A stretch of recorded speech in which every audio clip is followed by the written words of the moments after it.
are back. You're listening to You Would Think, the Philadelphia Flyers podcast. I'm your host, Kyle Collington, and joining me, as always, Kevin Durso. How are you, buddy? I'm doing well. How are you? You know, I'm doing okay. Hanging in. It's been a long couple of weeks. If you're a friend or family member, you know that we moved from Illinois to Western Pennsylvania. Yes, that's correct. I am in Penguins country now. Going to the grocery store, I see Penguin stuff hanging. It's weird, man.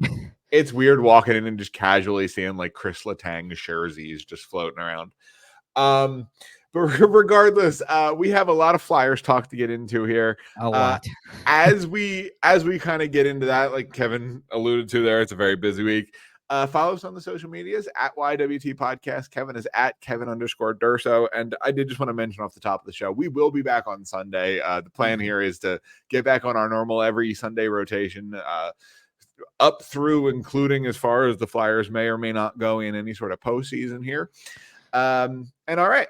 As far as that goes, so we can guarantee that we'll have weekly Sunday shows for the next 3 weeks, basically, because as long as there is a regular season in the course of the week, we will have a show. So through the 21st, you can guarantee that we will have regular shows, and then we will, as you know, hopefully that continues. That's all we'll say. Hopefully we get at least another couple of shows out of it. And diving right in, frankly, the Flyers are doing their best to make sure that it's only 3 more weekly shows here. 5-game losing streak. A couple of those came on the tail end of that 10-game stretch that we talked about for a while, and particularly that 7-game stretch that we really honed in on. Mm-hmm. A couple of those were towards the tail end of that.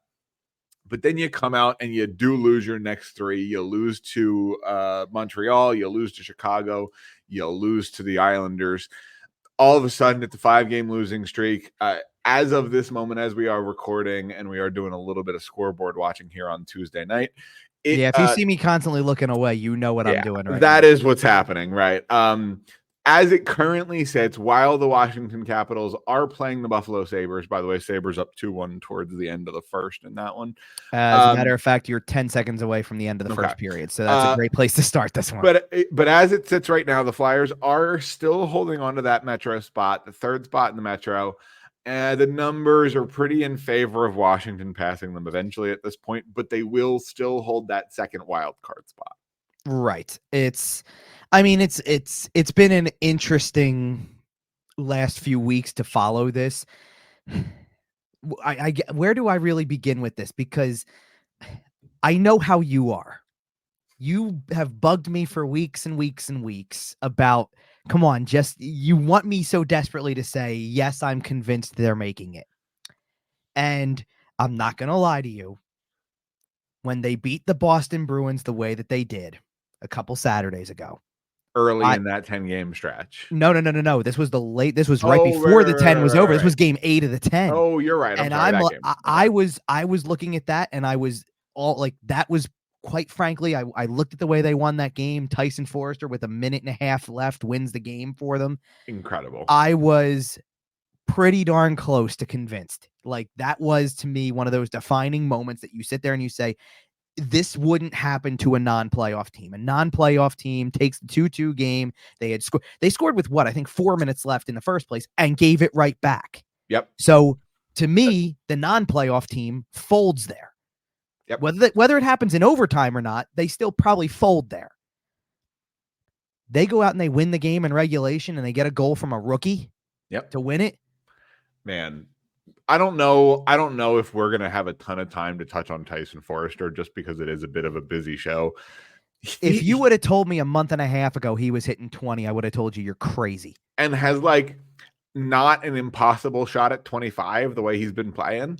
I'm not saying it's super duper likely. Well, he's stuck on 20 right now anyway. He didn't score in Monday's game, so because of that, with 6 games left, 25 and stuff, but he's got to be pretty good. No, 22 would be remarkable, honestly. I mean, even 20 already is remarkable enough. Like, it is a good round number for him to hit. The vibe I get from him hitting 20 is very much like when Joel Farabee hit 20 for the first time, and it was like this big deal for him too, because it was the way it was happening and things like that. Well, sure. Like, The And difference, if you asked Tyson Forster on January 1st, hey, how would you feel about getting to 20 this year? oh, he would have been thrilled. I think he would have been pretty darn excited.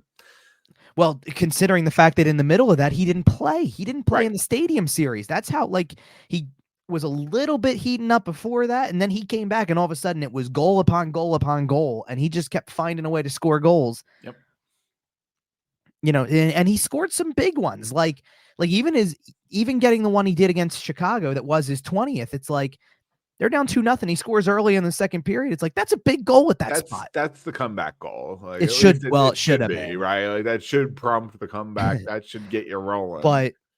But either way, so regardless, and I have the standings written down in front of me, kind of in my own way of organizing it, so I can kind of keep track of like how significant, you know, these games in hand are for certain teams and things like that, because it's really all over the place, and it's never going to be completely resolved. Like even down to the day after the Flyers play the Capitals in the regular season finale, the Islanders still play the Penguins. And sure, by that point, I think the Penguins are probably out of it because there's just too much. The Penguins have to go through so many teams that are in the race. Like the Penguins have a head-to-head against, I think they have a head-to-head against Washington this Thursday. And then somewhere down the line, they also have a head-to-head against Detroit. They have a head-to-head, obviously, against the Islanders at the end of the season. Like, there's too many head-to-heads with other teams in this thing for them to survive, I think. Like, those teams are going to be equally, like, those teams are going to be equally as desperate. Like, you're going to have to go through your own little gauntlet here to be relevant in that again. And they really don't have any margin for error. The Islanders, on the other hand, have a path. Absolutely. And because they have a path, that last game of the season looms very large, is all I'm saying about that. So I have it organized to kind of go through it a little bit and piece it together and things like that as we go through it and things like that. But yeah, that Boston game just felt like something happening, right? Like 2 late goals. It feels like you're going to potentially win the game once. It gets tied up. You score again. You do win the game. The goal was pretty to begin with. Like, that's a great shot by Forster, too. Oh, yeah. So, so you're also riding that, right? Like, it's also the fact that it's not like it was some, like the goal they scored. I'm not trying to jump from one end of this to the other, but the goal they scored to tie the game against the Islanders, it's a greasy rebound goal, and it had to be, right? Like, so it's not pretty, but it didn't matter that it wasn't pretty. This was highlight reel material from Tyson Forster. That was a snipe. That was the kind of shot. That was the kind of shot that 30 and 40 goal scorers in this league tend to score. And it's the type of shot that was advertised for him, and it's the type of shot that continues to make it makes people believe you can be an NHL scorer to some extent. At a high level. And obviously there's more to hockey than just shooting the puck, but if you can shoot the puck at a pretty high level, sure, you can be pretty successful. So I guess to go through this 5-game losing streak kind of from start to finish. Now, ironically enough, so that was a wild weekend for me as well. So when you were in the midst of a move, I was out in Colorado for 4 days. I left in the hours that followed that Boston game. So I was at the Boston game doing what I do. Yep. And then the next day by the next afternoon when they played Florida, I was in Colorado by that point.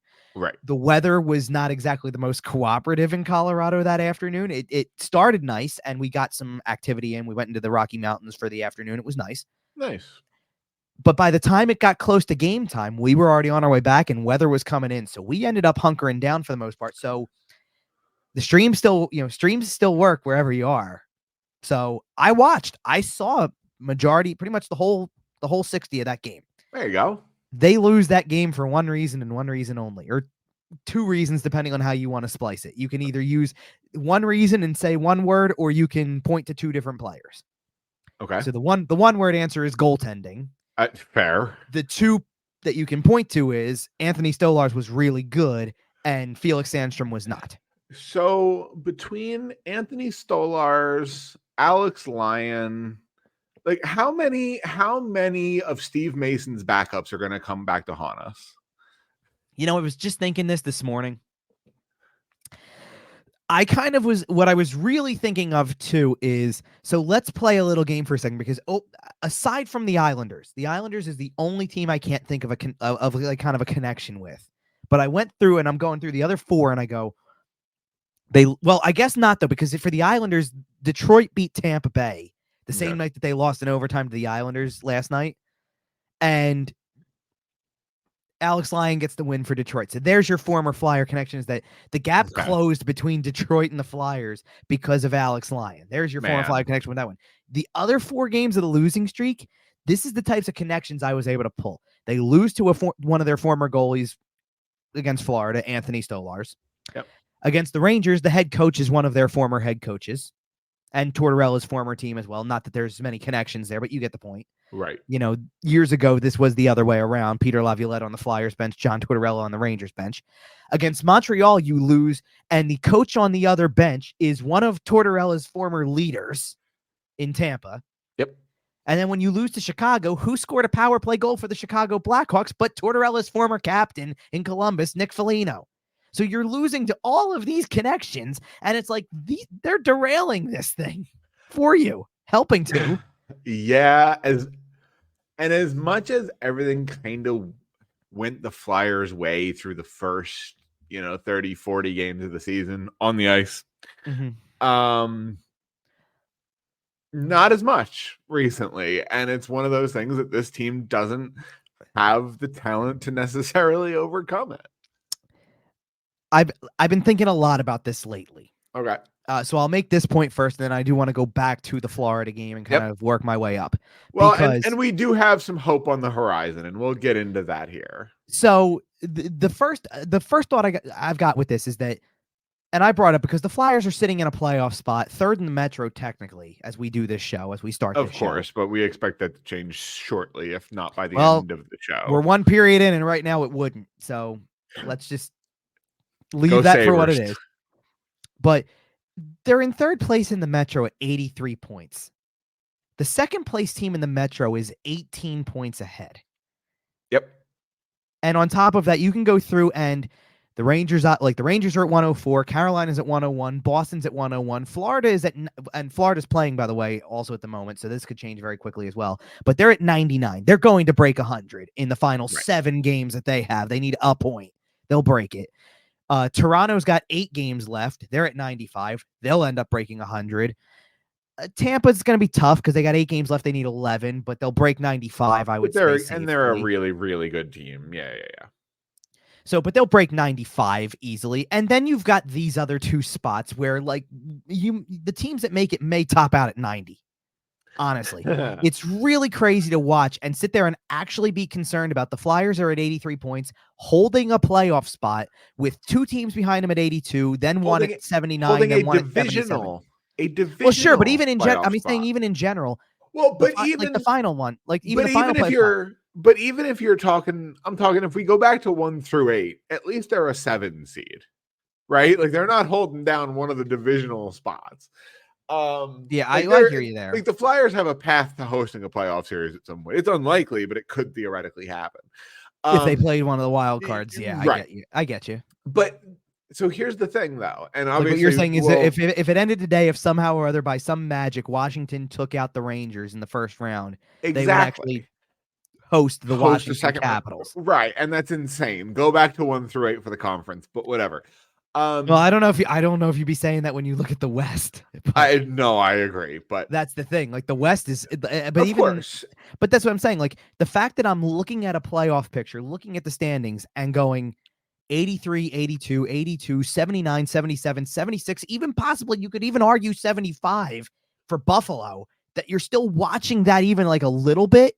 Like 7 points with 7 games to go is pretty rough. I'm not trying to say like they're really, but like you could make the argument that because there's so many teams involved that they're going to play games against each other so much that there actually is room for shuffling. Sure. The Buffalo Sabres are 7 points back of the Capitals right now, and they're playing each other. What happens if they win in regulation? Now it's 6 games left, and they're 5 back. Yep. Like it just like the fact that these teams are even alive at this point, like. It blows my mind. It really has blown my mind how mediocre the bottom portion of this playoff picture is. And like, don't get me wrong. Like, one of the things I've been thinking about a lot from the Flyer standpoint is that this is still an improvement for them. Oh yeah. Like we would be looking at this. They're playing with house money. They are playing with house money. But my point is that we would be looking at this and saying, even if they were like, let's assume that the team that was, that the team that would be third, or that we thought would be third, or however you want to look at it. Like, if the Washington Capitals, with the games in hand, or maybe even without at this point, if you were looking at this and the Flyers were at 82 points and they needed to win last night against the Islanders, they really could use a win. Right. You would think we're talking about this. You would think that we're talking about this as if the Capitals were coming into that game sitting on 87 at the time. And you're 5 back and you need to cut this to 3. There's no exceptions here. If you're going to have a shot, it needs to be cut by 2. And instead, getting 1 turns out to be like, okay, because there's a way somehow or other at this stage of the season that they got 1 point in a game where it puts them at 83 points, and they don't play for 3 more days, and they may still be holding a playoff spot because there's still that much of a gap. Yep. That's insanity. So like, I don't want to take away from what they've done, in the sense that like I don't want to take away, like, I know I'm calling the whole thing mediocre, but what I'm trying to get is that it's far and away above what the Flyers were supposed to be. And it's more about, this is more of a conversation about how little everybody else seems to want these spots. Sure. That somebody else, Washington, the Islanders, the Devils, even for that matter, because we all, like, I had the Devils making the Cup final in our preseason show. Man, what a prediction. Because, well, and did they deal with injuries at times? Like, they played without Jack Hughes for a while, and I thought Jack Hughes was going to potentially have an MVP level season. That's how good I thought he was going to be. Their goaltending has been atrocious. Their goaltending's been horrible. Yeah. The Devils, you assume the Devils will bounce back in some capacity next year, even if they have to go out and get a goalie. Like, well, the biggest I can tell you the biggest problem with the goaltending, because they've had flashes.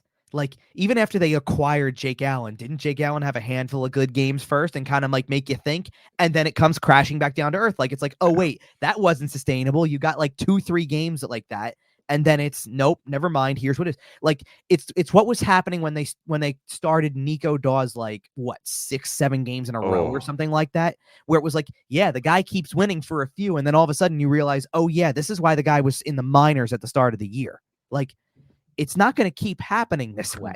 Right.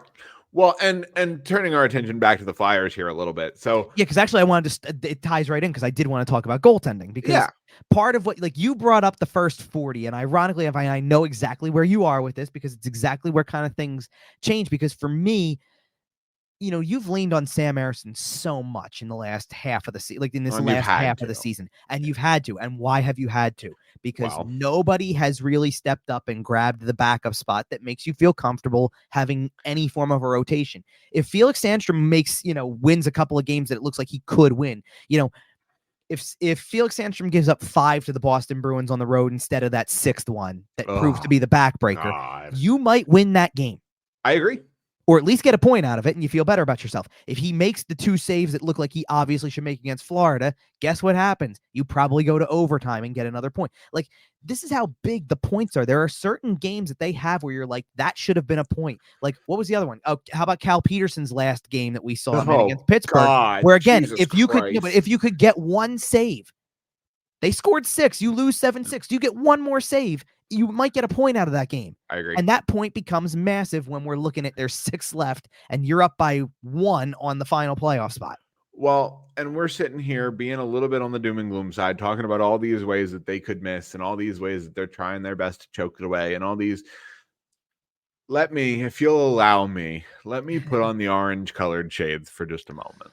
Okay. Because it is not all doom and gloom in Flyerland, right? There are positive things going for this team. First, does it have to do with a goalie? Hey, listen, we'll get there. We're building. So we're not starting there. We're laying down some foundation here. We got some things going. Then because I just genuinely thought that's exactly where you were going to go as soon as you were going to talk about. No.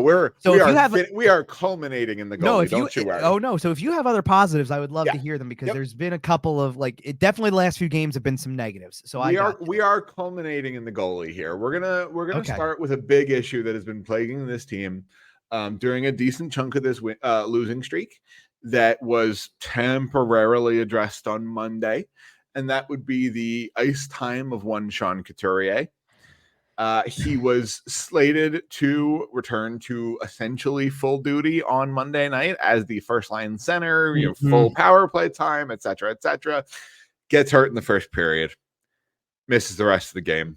As of now, do we have an update on him? No. The only thing I heard earlier, or that I saw it was out there, is that so I believe that Elliot Friedman said on 32 Thoughts this morning that he had a doctor appointment today, and that's all that we really got. Today was a scheduled off day for the team.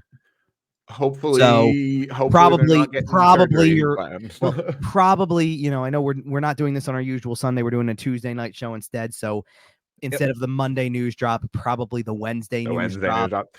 Well, just make sure to follow Kevin at Kevin_Durso on Twitter. He'll have it over there. Let's put it this way. My read on this, it's hard to get a read on the situation because they never formally, usually if you know something's up, they would just formally pronounce him as out and immediately get you to there's further evaluation coming. They didn't do that, but they also, there was, it's also that time of year. Well, no, here's kind of the biggest takeaways of it. And I think I caught part of this exchange at the very tail end of it. But so Couturier goes off the ice, and I didn't see him get up hurt, right?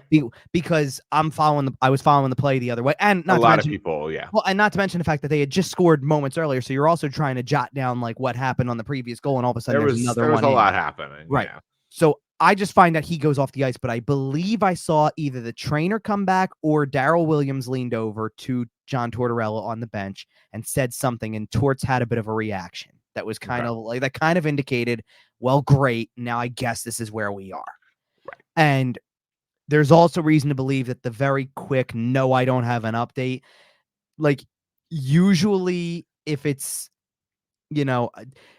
I think remember how Tortorella words things in postgame sometimes? Oh, we'll get to that. No, I know, but in terms of when it comes to stuff like this, if a guy leaves, I think there's probably more hope if you get an answer like, I've got to talk to the trainers, because that kind of indicates well, they're going to know more about it than I do. It was just one of these things where it was he wasn't available to us for the rest of the game, but there's a but coming to the end of it. Right. This was just a flat out no update, and they might have been holding on to that. So it would not shock me if we found out as soon as Wednesday that this is something that keeps him out for the remaining 6. But here's the other thing, is that it's also kind of that time of year. And we have seen Sean Couturier. I knew you were going to bring horrendous things this time of year. I knew you were going to bring this up, and I thought of it myself too. So even if he can't play on this little weekend Buffalo Columbus swing, this would be best case scenario. I wouldn't be surprised if he joins the team in Montreal. We'll see. It didn't look great, is all I'm going to say. I don't disagree with you. I think he's probably horrifically hurt. I hope it's not severe. Well, and to be honest, but that doesn't mean he's not going to play. No, and to be honest, I understand that I understood the reduced ice time a little bit and things like that. Don't get me wrong, it was self-inflicted in terms of, you played the guy for 20 minutes a night in November and December. What'd you think was going to happen to him by March? Especially when he hadn't played in 2 years. Exactly. Right. So there's only so much gas in that tank. Right. And so on one hand, knowing that if his season ended Wednesday and ended in Monday night's game, I guess is more accurate, then so be it. I hope that's not the case, but I don't want the one thing I don't want with that situation is you don't want it to be something where all of a sudden now his entire offseason becomes rehab again. Yep. That I agree with. But if it's one of these things that I wouldn't be disappointed if the answer, truthfully, I wouldn't be disappointed if the answer honestly was he's not seeing the ice for the final 6. If playoffs, we'll talk later. Sure. And because then that takes a little bit off of it where it's if you leave that on the table, that if they made the playoffs, he may have been able to give it a go.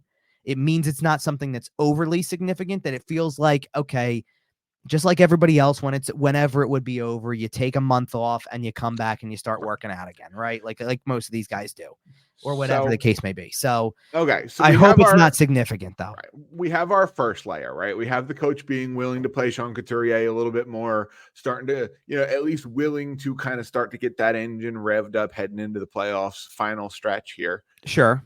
Next positive thing, we had some returns from injury over the weekend. Sure. Nick Seeler and Jamie Drysdale have made their returns to the team. Seeler on Saturday against Chicago, Drysdale Monday against the Islanders. Both guys looking like they haven't played in a couple of weeks. Obviously, some things that weren't necessarily perfect, but I don't think that anybody would argue that your defensive core is better with those two guys, typically speaking, than without those two guys, especially at this point. Right. So that's my second point here. And Seeler looked better in game 2 than game 1, like clearly. I mean, the first game Seeler played was a wash anyway. Nobody looked good in that game. They got blown out by the Chicago Blackhawks. That's all you need to know. Nobody looked really good in that one. Correct. He looked way better in game 2, and in the as you would expect against the Islanders when Drysdale came back too. Like Drysdale had moments both ways. Like of course he helps. He gets an assist on that game tying goal, so he helps you there. But he got and he's that kind of defenseman anyway. I know, but he got skated around like a pylon on Bo Horvat's goal and has a role in the game winner for the Islanders. I don't disagree with you. The whole thing was bad. The whole final portion of that was bad. But a guy coming back he was coming from back. An injury and didn't look terrible, all things considered. Again, he is one of those players that will sometimes cost you a little bit.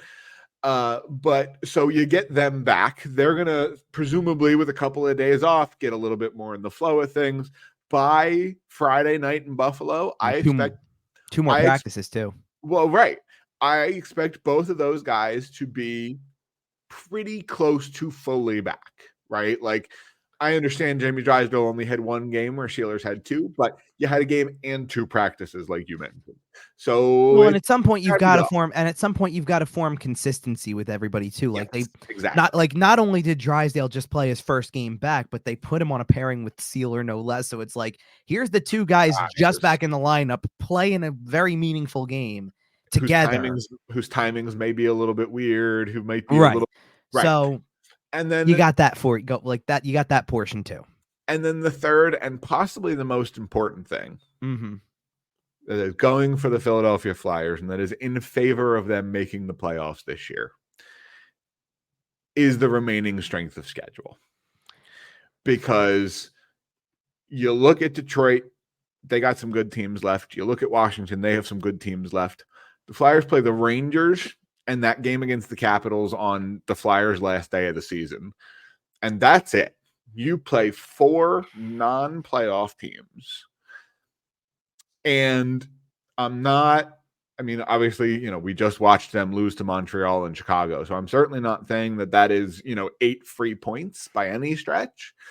But out of the remaining 6 games, I fully expect 8 to 10 points there. And you probably need 8 to really feel comfortable with a playoff spot. I'm trying to, and that might not even be enough, frankly. But I'm trying to be optimistic while still staying fairly realistic. So here's where I'll try to level with you on the realistic approach. Okay. 8 points, a 4-2 record and 8 points in the final 6 would be very good.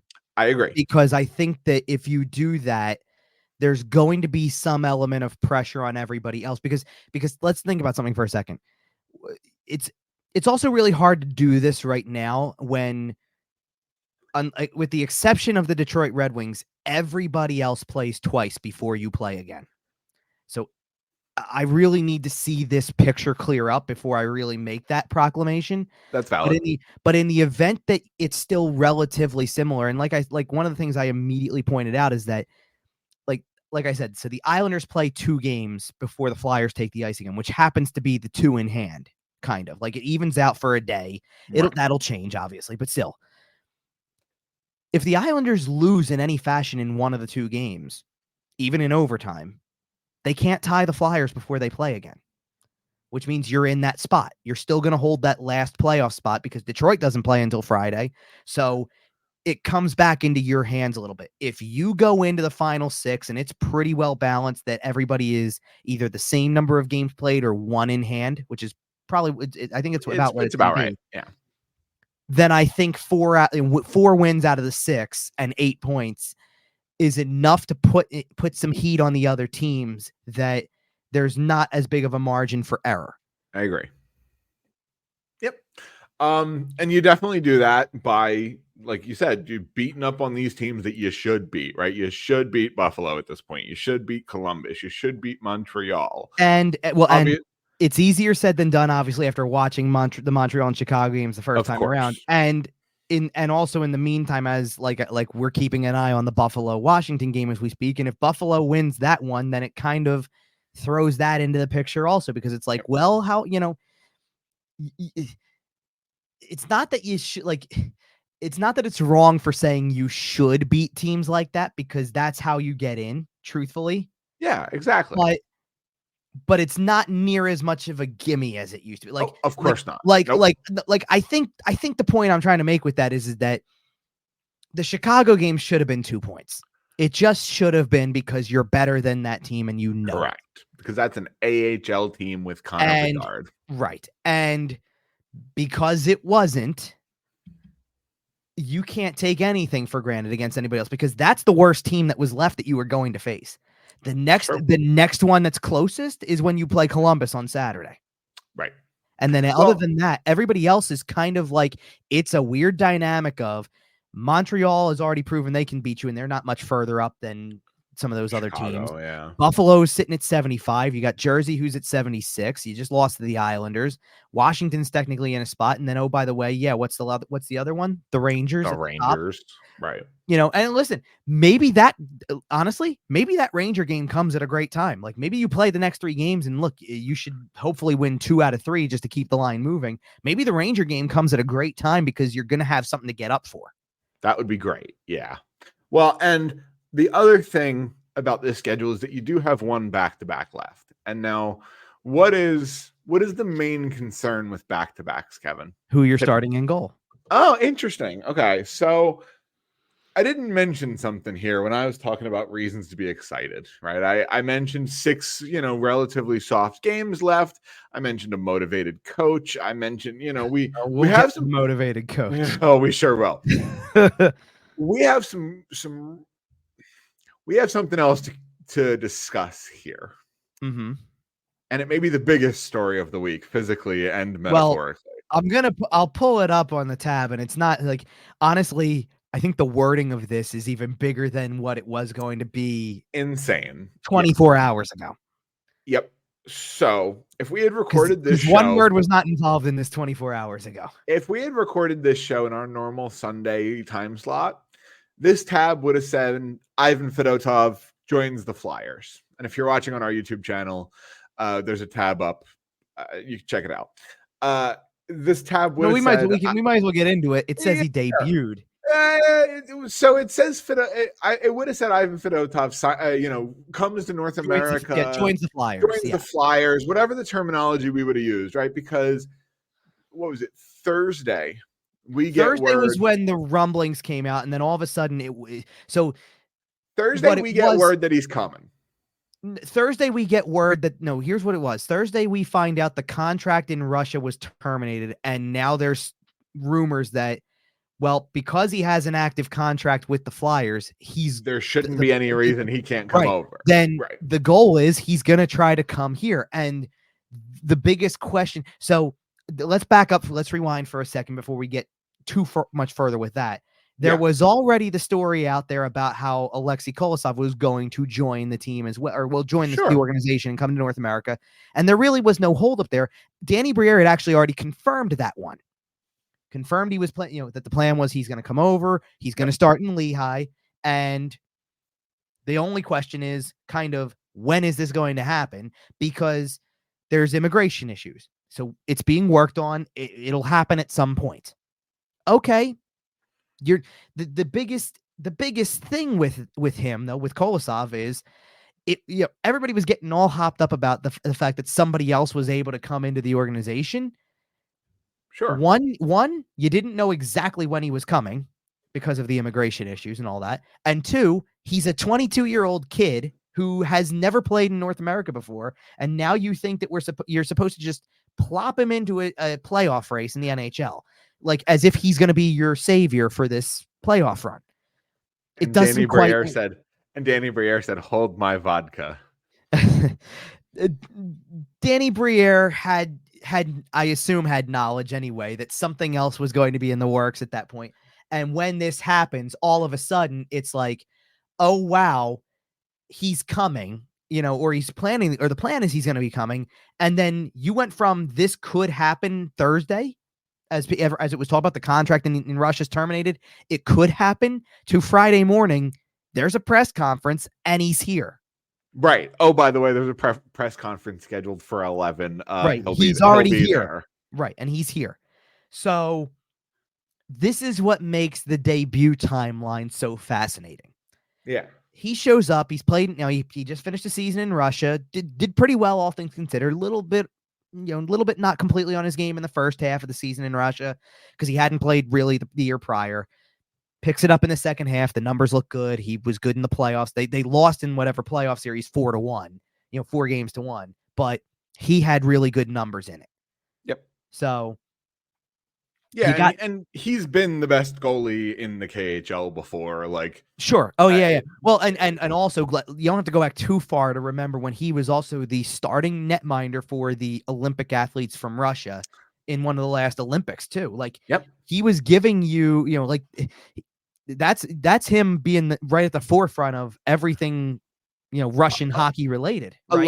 A lot of people will tell you in 2 years ago, 3 years ago, that he's the best goalie in the world who's not playing in the NHL. Well, and the interesting part of this is that as you're in watching this progression, and all of a sudden Ivan Fedotov's name comes up. Yeah, this guy was out of sight, out of mind for the whole season.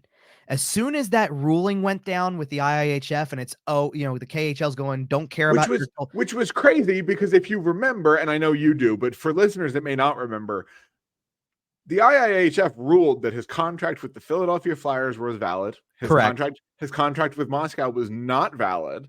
And that the KHL said, who cares? That they needed to relinquish him and let him come to Philadelphia. And Russia said, LOL, no. Right. And the KHL said, who cares? We're playing by our own rules. Who's going to make me?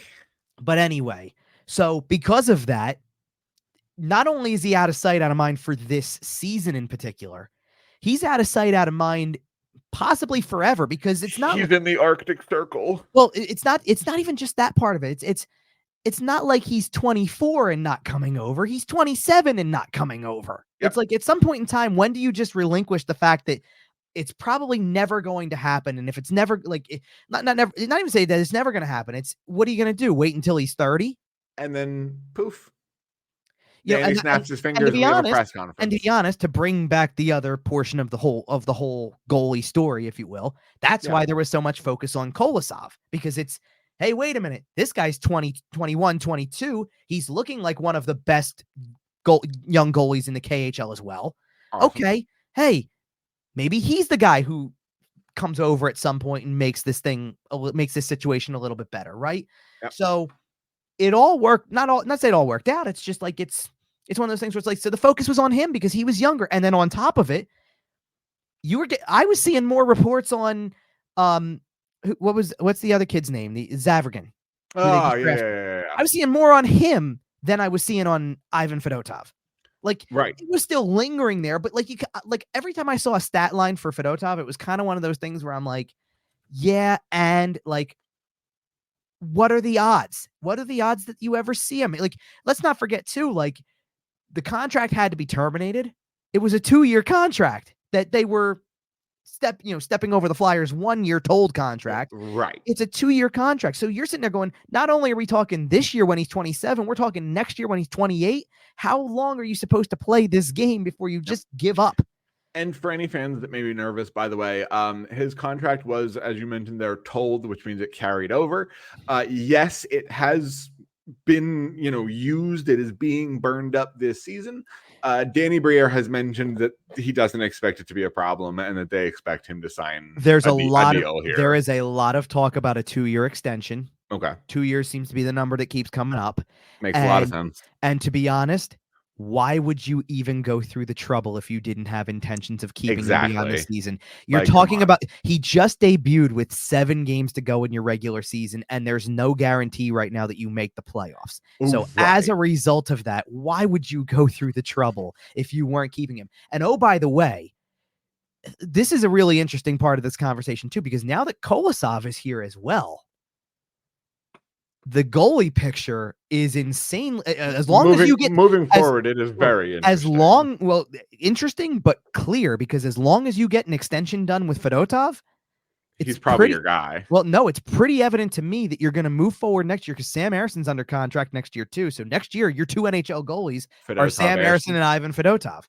And your number one in the minors is Alexei Kolosov, while you have 2 more just developing in juniors or in Russia, one way or the other. And that sounds absolutely spectacular for all those guys. Let the young guys cook in the minors, let the older guys what's a bigger bigger deal to me is the fact that pretty much from the moment that Carter Hart took the leave of absence and that's going to probably clear itself up as soon as as the season winds down, as the league year ends, I'll call it, because once that contract is no longer, like, they just have to non-qualify him if they to do all the, which I assume will be happening at the first moment available. Sure. Yep. But we were sitting here, like, maybe we weren't, because I don't think we did a show in this time frame, but I remember going on the air on 97.3 and having conversations about, well, in the off season, they're going to have to find somebody. You're going to have to go through this. We had, I think, even just in passing, we had brought up names like Alex Nedeljkovic or Scott Wedgwood, or we talked about a guy like that, guys like that, who you're like, you just Alex need somebody. Lyon, or well, Anthony I didn't go there because I didn't think they were going to go back to somebody else. But you're right though, in the same vein, because you needed somebody who you felt like you could put in a little bit more frequently than you were seeing. Like, hey, listen, we can't give Cal Peterson starts. We can't give Felix Sandstrom starts. And I do think that this also clears the slate. Like, because let's not forget. So if Kolosov is your number 1 in the minors, Cal Peterson's got 1 year left on the contract that you can bury in the minors again. So he's probably your backup there. No big deal. And I'm pretty certain that this means it's going to be the end of the road for Felix Sandstrom, because his contract is up. He would have needed a new one too. You can carry. Yeah, it probably is. It's not that they wouldn't want to, because I see where you're going with it. He probably wants an opportunity. I want you to tell me how he's signing to be the number 3 in the minors. I agree. No, I thought that through, and that made a lot of sense. And right. Like, it just doesn't make, like, now that this is the way it is. Honestly, I wasn't sure a week ago. Right. A week ago, it might have been, hey, listen, they might have, they might be keeping him, because who knows who's playing. Well, and who knows who's playing where? Like, you still got to go out and do the work. It's the kind of situation where you're looking at it and going, no, that's a vulnerable job. Sure. And now it's a lot less vulnerable. Sure. And to be honest, think about what that does for, I don't want to say for your cap space, but let's be real about for your cap space. Fedotov's not going to make a ton of money. He's going to have nothing to go off. Small sample size, right? So so your 2 goalies are probably making a combined $2.5 million, because I think Harrison's is 1.5. Let's give Fedotov will probably get a little more than that. You don't think he gets 1.5 to 2? Nah, not with no NHL experience. Yeah, but he's got enough other experience that I think it might drive the price a little bit. Again, I don't think he's making a ton of money. He's not sitting here making 4x4, but I could see him getting it up to 1.5 or 2. But regardless, you're still paying your goalies 4. Then at most, even I'll go 1.5, and I'll say they're making a combined 3. Okay, fair enough. So I would love to see that number at 2.5, but combined 3. And then, but see, what I'm getting at is that another backup who is out there may have cost more, because there's more of an NHL track record. Absolutely. 100%. You're now opening the door even Scott Wedgwood makes makes more than Ivan Fedotov. Wedgwood could have made 1.75 to 2, probably. Absolutely. No, honestly. And what I'm getting at Scott Wedgwood, Right. Not very good. So no. So what I'm getting at is that it opens the door for at least something different. I don't know what the something different is going to be. If whether or not they make the playoffs or not, they're close enough at this point that you're not going to tell me that Danny Briere is not going to just sit on his hands and go, it's just part of the process. Well, and here's the thing that we have to look at. Danny Briere, we came on this show and we criticized Danny Briere for, well, at least I did. You weren't as, hard on it. Softly criticized Danny Briere for not going and getting a little bit of goaltending help at the deadline. There were enough backup names floating out there that you could have potentially gotten somebody. Unless Danny Briere knew something that we didn't. Unless you're making your free or your trade deadline acquisition with about 8 games to go. And I expect, so we'll get into how Fedotov, ended up coming into the game on Monday night against the Islanders, but I expect that he will make his debut in either Buffalo. Well, right, in either Buffalo or Columbus this weekend. I'm leaning towards Buffalo. Just get it out of the way. Because I think that every day that Sam Ersson gets is insanely beneficial to him for how much work he's had to have so far. And frankly, I'd be okay with Saturday night in Columbus being Sam Ersson's last game until Thursday. The Capitals. Well, I don't think. I know that listen, if you beat Buffalo, Columbus, and Montreal, if you win all 3 of those games, fair. I think you give Fedotov the Rangers. We'll see. I mean, it'll be interesting. We'll be back on Sunday to talk about that before it happens. I was already of the mindset that I wanted to see what I won't say what the situation looked like, but I wanted to see exactly that. If let's also say you took care of business against against Montreal and Chicago in the first place, and you're getting points. Wow. No, you just had an extra 4 points right now. Well, no, I know, but where I'm going with that is that if that would have been the case, and you can open up room, I was going off of the fact that yes, okay, whomever it is, and as it shaped out that Fedotov's here, okay, as it starts to play out that way, he's getting one of the 2 over the weekend, and then kind of just all depends. And I did it the other way. My way was, I'm definitely keeping an eye on that Tuesday game in Montreal for him. I think Ersson's getting the Rangers no matter what. Because of the fact that there's a way it could be your playoff matchup. I don't necessarily disagree, but I'd like to see a world where he doesn't have to. Yeah. But I agree that he's probably getting that start. And then after that, if you would have taken care of business against Montreal and Chicago, and after that, we're talking about 2 games left, and maybe there's a chance that they were in if they had done that. Right? Yeah. That if the margin was big enough that you don't need the points that desperately in that situation, I would have considered at that point, maybe Ersson still gets the Jersey game because you're at that point, you're looking at probably about a week before he plays again. Okay. But because the playoffs are starting on the 20th, I believe, of April. So it's a little bit of a gap. So it would have been a week. So I would have pumped the brakes and been like, okay, he gets one more. So he has a week off. And then that last game against Washington was I don't care who it was. At that point in time, I would have given the start to Felix Sandstrom because it doesn't carry that level of meaning. Right. So, different story now. I just find it hard to believe that, and I want to pump the brakes because it was 2 periods and overtime, and he hasn't started a game yet. And I want to keep seeing him because I can't just make judgments like that off of 40 minutes of play. But I can't help but think that this is not going to be just one start. I don't know how it's going to be more. No way. I don't know how it's going to be more than one yet, whether it's going to be he's just we're going to rotate for right now, or is it going to be at the tail end and Ersson's still going to be your guy? I don't know how that's going to happen yet. But if you're going to give I think he's getting at least 2 starts. If you're going to give Ersson the Rangers, which I don't necessarily disagree with you, then I think Fedotov plays against the Sabres, the Canadiens.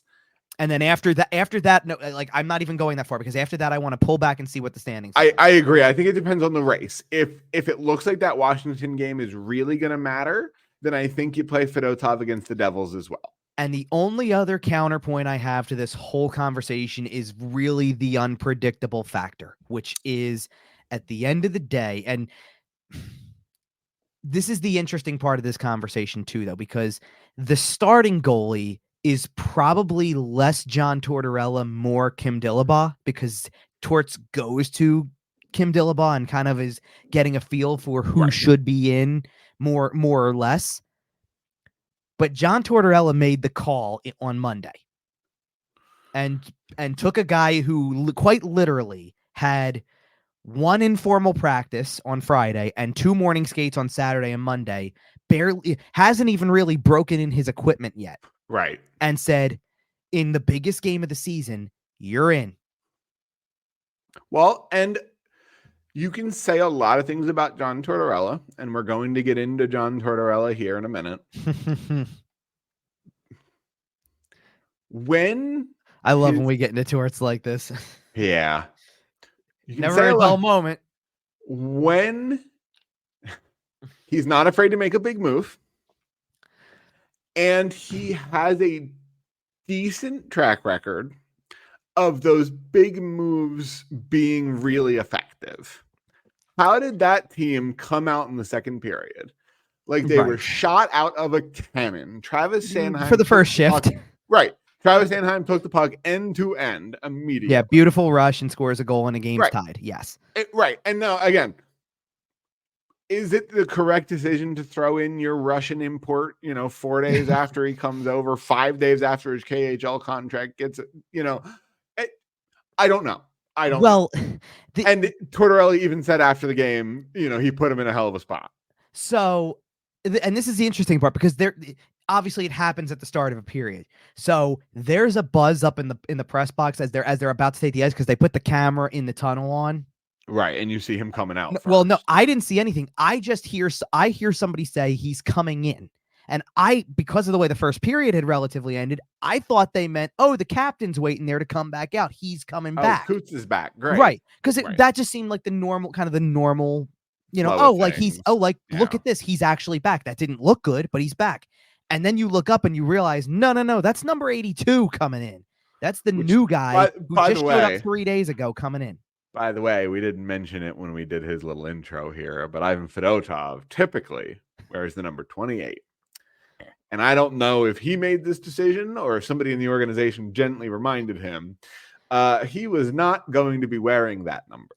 I think that he was probably informed of it, but also at the same time respected it. Super duper respectful, of course. I am not implying anything otherwise. And by the way, since I didn't mention it, we alluded to it a couple of times. He's 6'8". 6'7". I hate to burst your bubble. That's the official measurement from the team. I will live in denial until Elite Prospects changes it.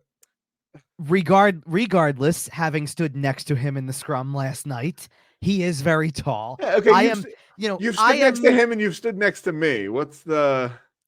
Well, so no, here's my comparison, because the pictures that came out obviously on the day Danny Briere pictures. Because I'm roughly Danny Briere's height. We talked as a tall person. That was so friggin' funny. We talked to Danny Briere, and I'm looking Danny Briere square in the eyes. Okay. No problem whatsoever. We're the same height, basically. And the first, I'm going to bring up 2 names. One of them we already brought up, to be honest, because I do remember, I remember the first time I got in front of, and this was actually while he was still in the minors, but I remember the first time I got in front of Anthony Stolars, who is 6'6". And he's a big boy. Yeah.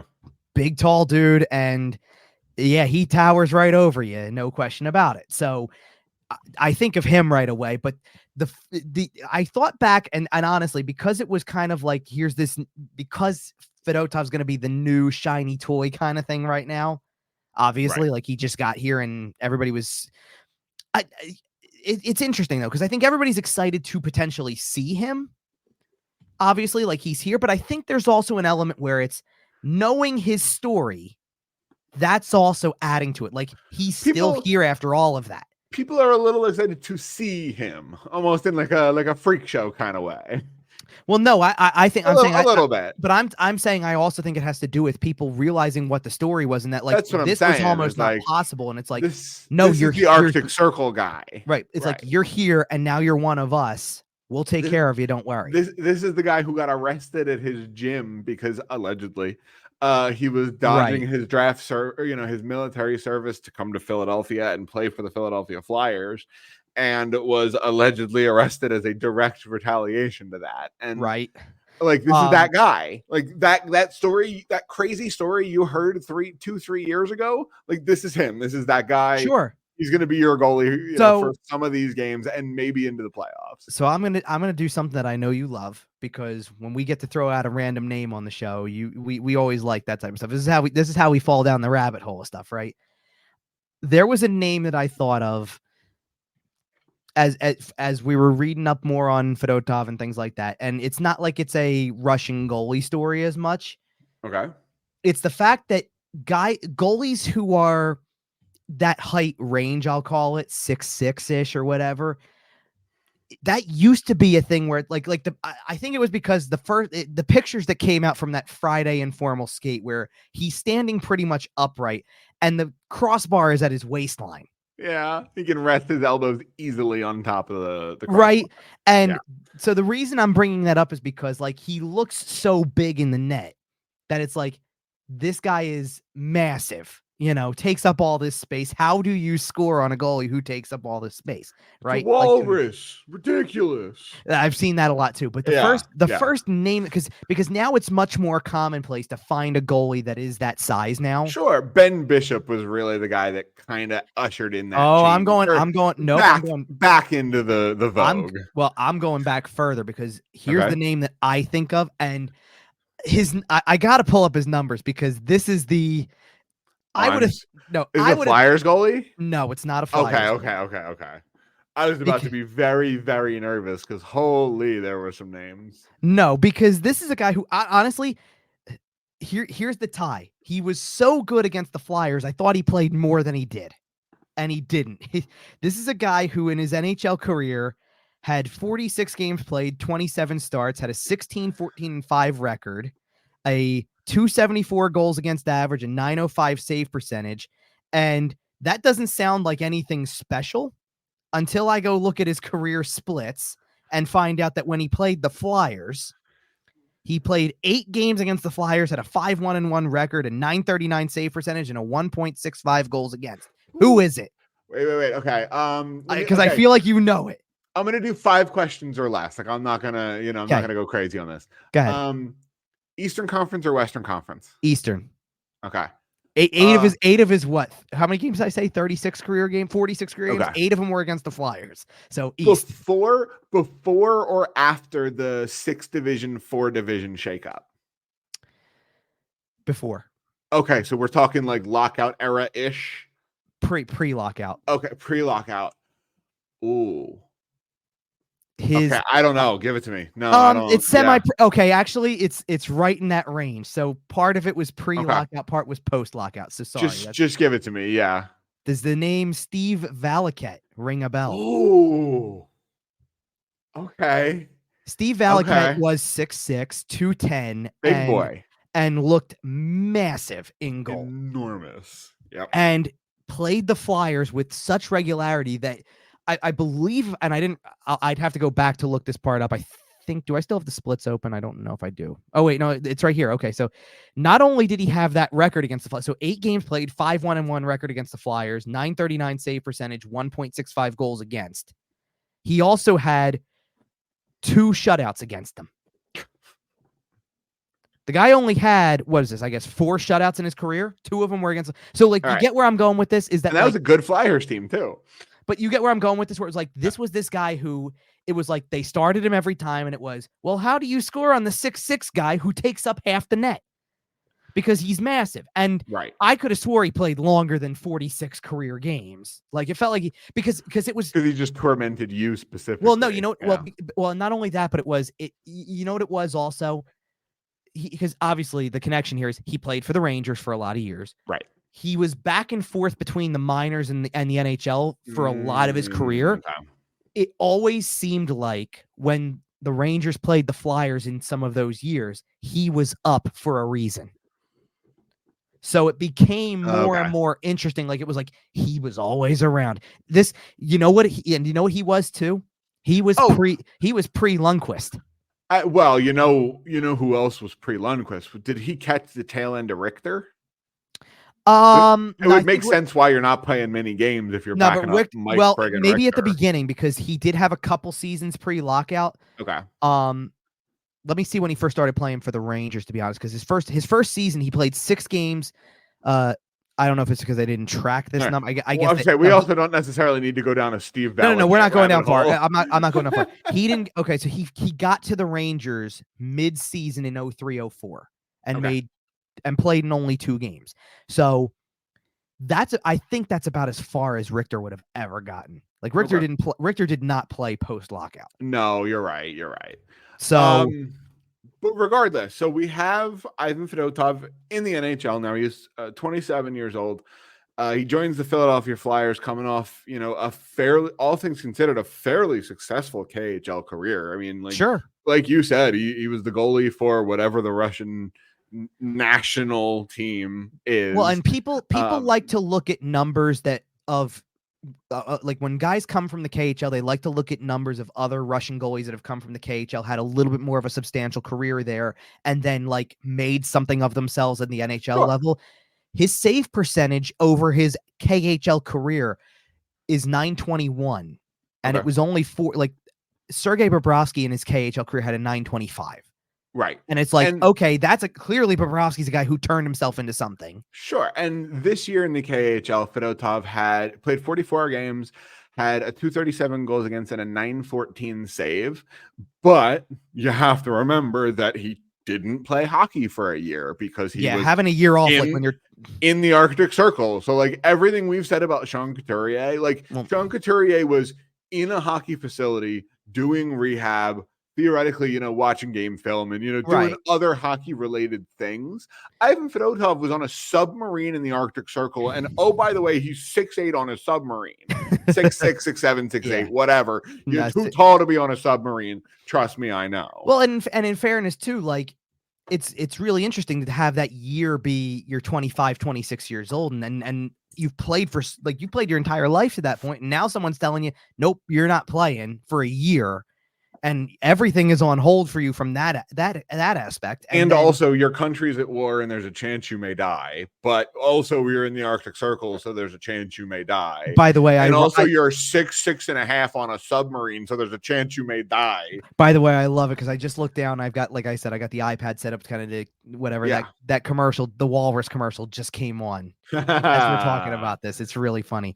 Nailed it. As we move forward, because so by the way, he comes in. Let's do the part where he comes in, and then before we shift gears to the John Tortorella portion of this conversation, I feel like it might be an appropriate time to do scoreboard updates really quick. Okay, but right now I want to do Fedotov coming in first, and then we'll close the door on Fedotov, and then as we shift to Tortorella, we'll do the scoreboard. So you get through the first period of that Islanders game, and Ersson lets up 2. The first one, first one wasn't bad. No, it's not that it wasn't bad. I think the first one hit Zamula on the way in and fluttered. So you've got like it hit somebody else kind of. It still didn't look great. And then the second one he really needed. Yeah, second one was a really tough one. And I think looking at it, like I said, it's one of those aggressive John Tortorella moves that when it works out and Travis Sanheim takes the puck end to end and scores right away, you look great for doing it. Bingo. And it's exactly that. There was really only 2 possibilities. It's either going to work and you're going to look like a genius, or it's not going to work at all and this is going to be a disaster. And to be honest, and they tried their hardest to make it a disaster, because I said it at some point in time, not long after he came in, and I turned around and said it in the press box, you watch, his first save attempt is going to be a breakaway. Just watch. It's going to be a breakaway. And then of all people, it's Matt Barzal, who's their most skilled player. Yep. And Fedotov steps up. And I'm going to tell you right now, this is not even to say the inexperience. It's like, I'm calling it inexperience because like I'm saying inexperience in the sense that he hadn't played much yet. The unfamiliarity. No, I'm calling it like not playing much in terms of if he's played more or if he got more time to get loose and get the gear, broken in and all that stuff like that, he probably just snags that with the glove. Absolutely. Instead, it hits off the glove. It drops in front of him. He's got to cover it up on, before the rebound gets away. Look, it's fine. And what I will say about him that was a positive, like there were a couple times where, like, listen, he looks a little shaky at first. He's definitely feeling it out as he's in, and he settled in. Yep. His very aggressive playing the puck. Aggressive playing the puck. His ability to get square was good. He definitely squared up a lot of the chances. He clearly, I remember with Stolars, when I watched Stolars for the first time, it's real when you have a goalie that's got that kind of length, it's really hard to or not say really hard. Well, it's really hard for the opposition to kind of score on the lower part of the net because you can take up so much of it with just your legs. You go in the butterfly and the entire bottom of the cage is blocked off. So watching him being able to at least relatively move cross crease a little bit, like he faced a redirection like pretty early on. It was another it was a tip in attempt, and he got it, and it's like, okay, that's a good challenge and things like that. So it's that's the stuff that you want to see more and more of. And as he got settled in, it looked really good. The goalie allows at the end of the second period. I don't know who was stopping that. It's a redirect right in front of him. Yeah, there's the more that I watched it, if it doesn't hit Anders Lee's stick, he's in position for it. Absolutely. So it's gonna, dude takes up a lot of the net. It's gonna hit off of him somewhere. He looked really good, and then and Anders Lee makes a great play. And the bigger issue there is the turn. Like the Islanders did not score a goal in this game that wasn't off of a turnover. Tough. Every single goal was off of a turnover in some way, shape, or form. And that was probably the bigger issue is that you were just continuing to play in your own zone too much. The fact that the guy came in cold off of the bench 3 days after, 3 practices of, 1 informal practice and 2 morning skates is all he's got. Yep. And he shows up and faces 17 shots in the second period and makes 16 saves. Full marks. And looks like you said, it took him a couple of minutes to kind of settle in, but he looks pretty comfortable by the end of that period. Like he's chasing down pucks. When his skating, he looks very comfortable getting out of that. I think that's become an acquired trait of Russian goalies because literally Shesterkin knows how to play it. And Shesterkin looks like at some point in time down the road, he's already attempted it a couple times. He looks like somewhere down the road, he's going to come either, if he doesn't do it, he's going to come close to scoring a goal. Say it. What's that Fedotov's going to do it? Come on. You saw that clear. On the penalty kill. Sure. He was half trying and there was a goalie in the net. Come on now. He for a guy who was making his NHL debut, he did it with the confidence of a Ron Hextall for sure. He looks like I'm guy. Gonna take this thing and just nope. It's this is my job right now. I'm getting it out. He looks like a guy who spends 20 minutes at the end of practice just dumping a bucket of pucks down the net towards the other cage. He had barely been on the ice for warmups, and he steps on the ice and he immediately shoots one into the net. Usually, yep. Yeah, like he looks super duper comfortable. And granted, like I get it, he's only shooting that from it, like toward, from like the hash marks here. Like it's not like it's crazy, but the thing about and this is the thing about Shesterkin is that when they're this is a penalty kill situation you're talking about. So when the Rangers are killing a penalty, Shesterkin's a third defenseman almost. Oh, absolutely, he's if out you there. Turn into a third defenseman on your penalty kill, it just adds to it. Well, and especially, listen, I know we're thinking a little bit ahead here. Thinking about how deadly the Flyers penalty kill already is, if you throw in a goalie who can give you a stretch pass, sure. Woo-wee. So that's why I layered that in on just exciting. Well, I knew where you were gonna go with it, with how aggressive their penalty kill is, and that if you can get a guy who's up ice, if he can get it to him, it's gonna open the door. I grew up watching Martin Brodeur just absolutely demolish teams. What do you like? Hello. Yeah. I hear you. And then the stark contrast is that 17 shots faced in the second period and then next to nothing for the final 21 and change. Turns out the Islanders are a second period team, like in space. Well, no, turns out that the Flyers realized in the third period, we better get some scoring chances or we're going to lose this game. Well, and let's talk about that second period, because somebody who did talk about All that right. second period So was I know John where you want to Tortorella. shift gears. So before we do that, before this gets Okay. outdated, let's do the Yeah. scoreboard update really quick. Yeah, hit it real quick. Yeah. So I am currently, Even though it'll be outdated by the time the show goes live. well, no, we might, depending on how this goes, we might have some updates by the end of the show if we keep Fair going enough. any further here. Yeah.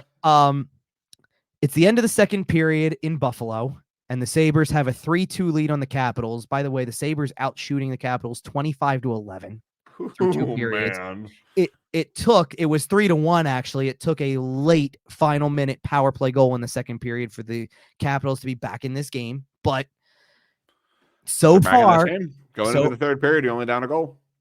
They're in the game, but Buffalo is trying to help you. Let's just put it that way. They are making an attempt. I will put it that way.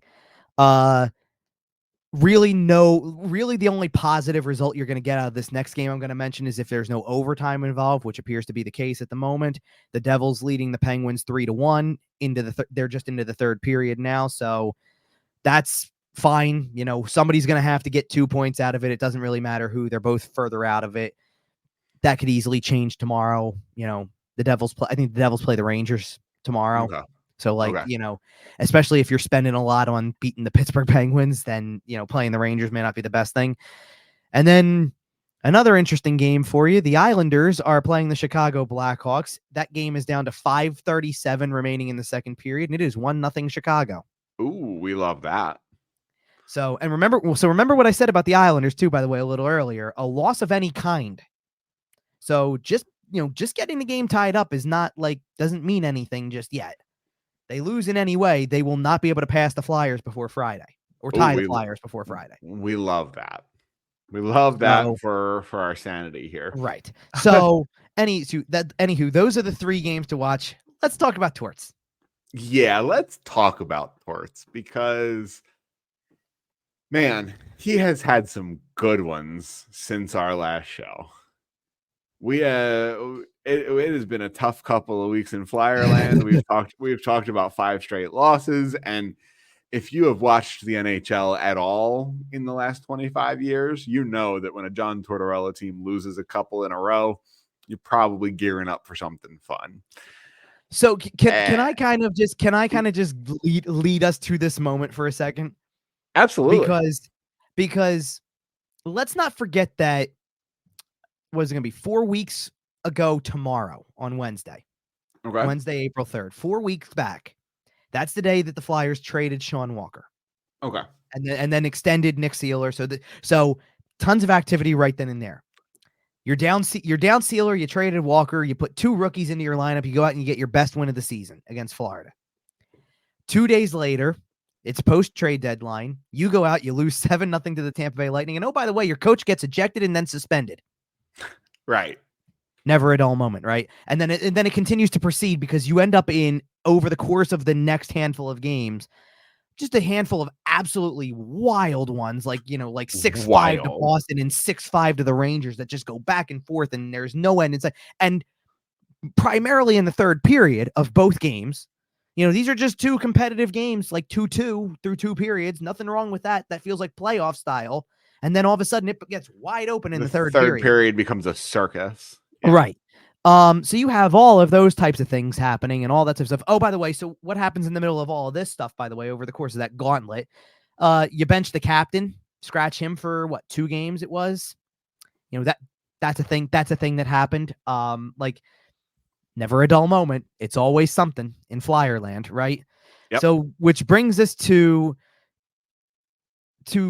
really Monday, but I'm going to take it a different direction as we get into it, but I'll let you kind of lead into it first. Okay. What happened on Monday? So I will let you get further into it because you were in the room and you let us know. You let us know it was a good one. The Flyers YouTube page, by the way, does a really good job of getting these pressers out very, very quickly. Like they turn it around immediately. Well, I will give them credit for turning it around quickly, considering that sometimes there's editing involved and sometimes there's editing missed. It depends on what it is, but and so the big the big fat quote coming out of the start of Torts' media availability is that the team was soft. Right. Well, and I'm okay. So let me just stop you right there. Okay. So, Yeah. Go for it. Yeah. So here's the first part of this that I want to say, because I feel like this press conference and Saturdays kind of go hand in hand to an extent, because it feels like a call and response. Okay. On Saturday, when they lost to Chicago the way they did, he brought up the fact that, the team just sucked in general. It was just one of those games where everybody kind of sucked. And he brought up, I hope this is where it bottoms out for us. So it seemed like he was willing to throw that one out, move by it, as he likes to say. And as long as the next effort was where it should be, we're not going to have a problem. Right. Like, this happened.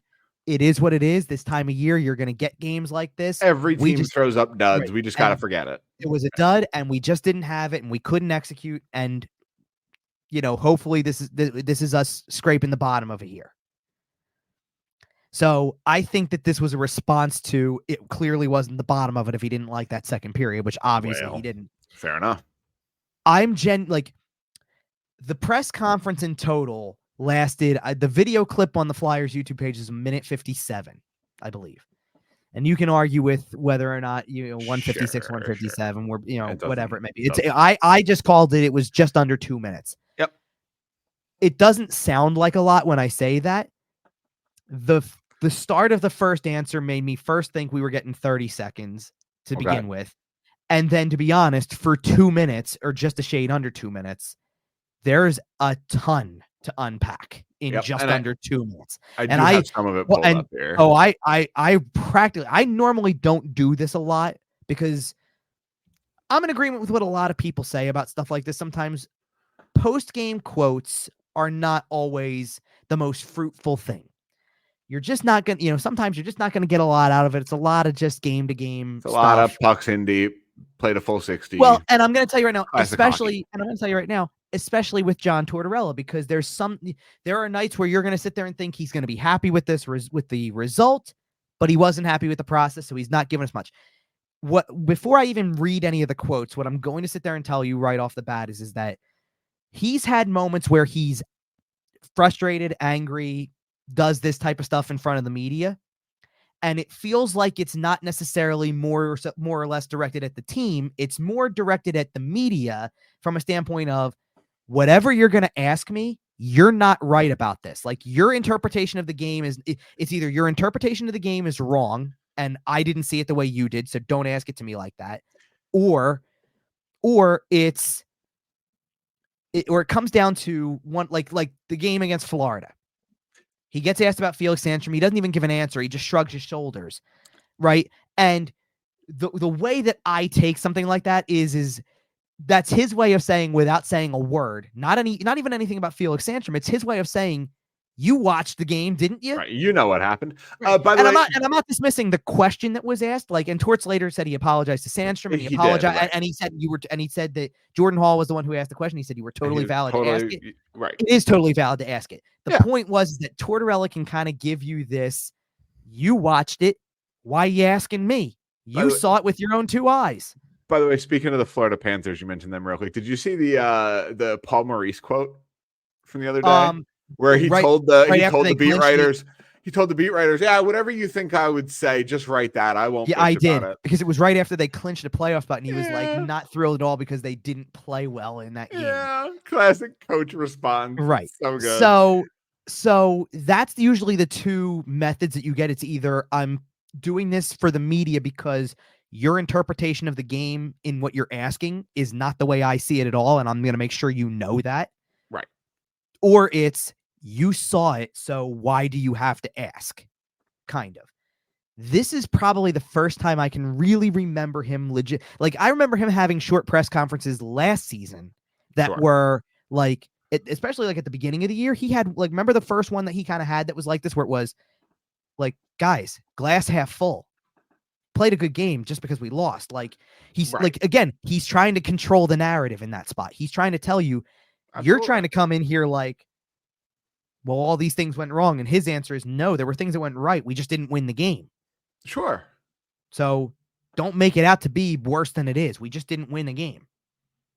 Right. Exactly. This was one of the first times I can remember him like literally coming in and just teeing off on the team itself. And it was there's not a question you can ask me that I'm not gonna like. It started that way. It started with like, here's your one word answer, soft, and you're going, oh boy, here we go. Oh boy.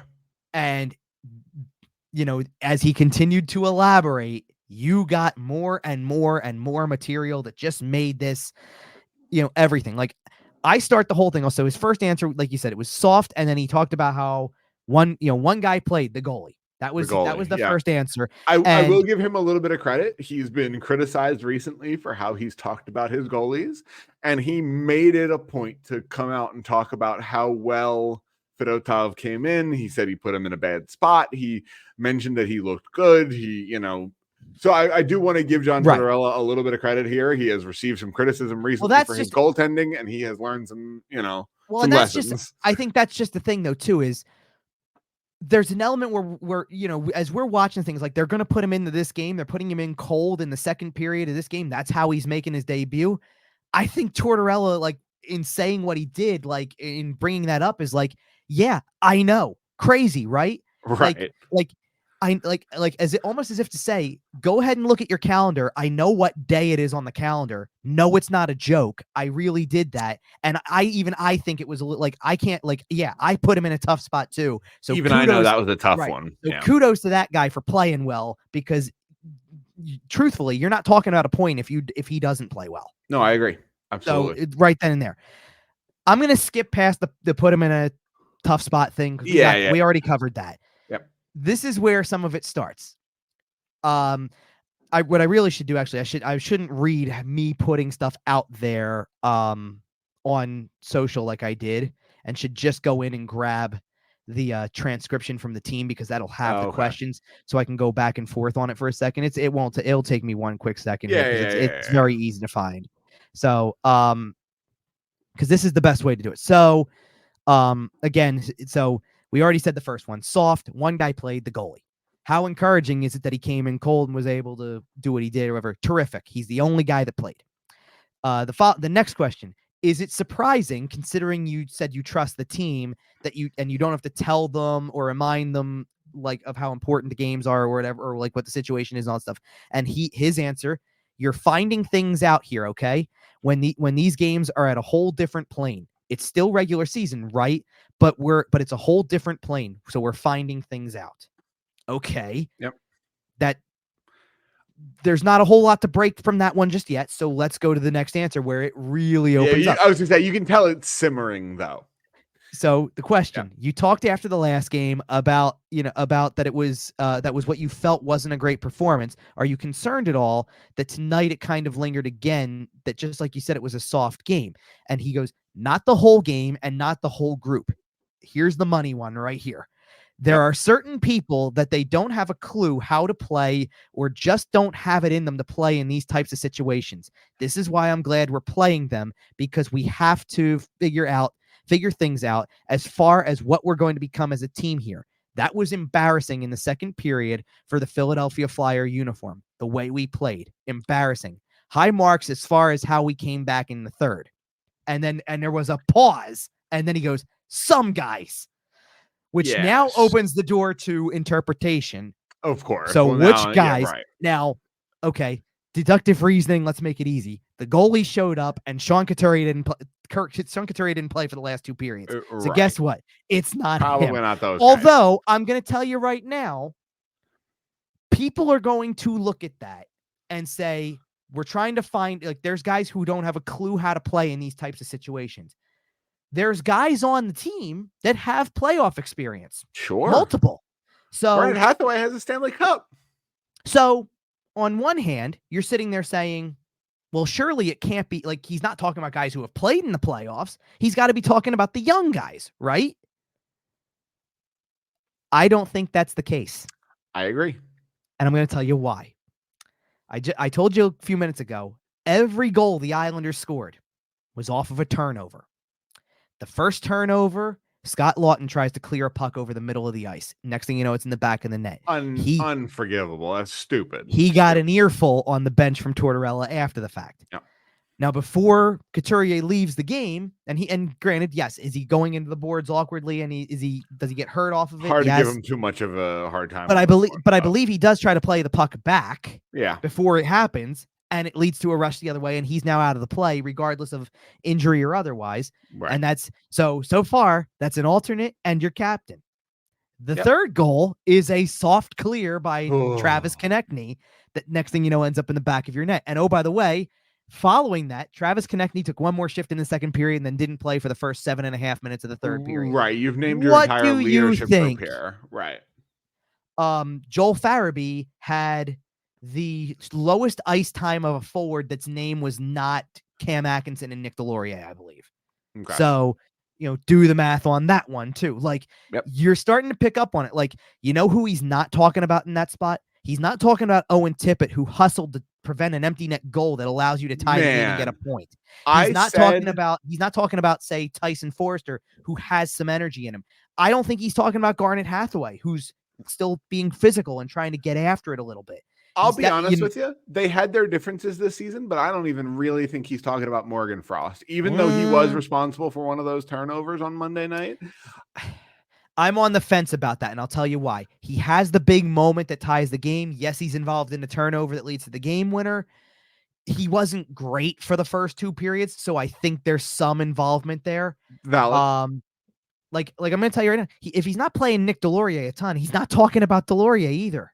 That's true. Like he's not talking about somebody like that. He's looking at the guys and guess who else he's probably not talking about, because this was probably his best game in a long time. He's not talking about Noah Cates. Noah Cates actually played one of his best games in a long time.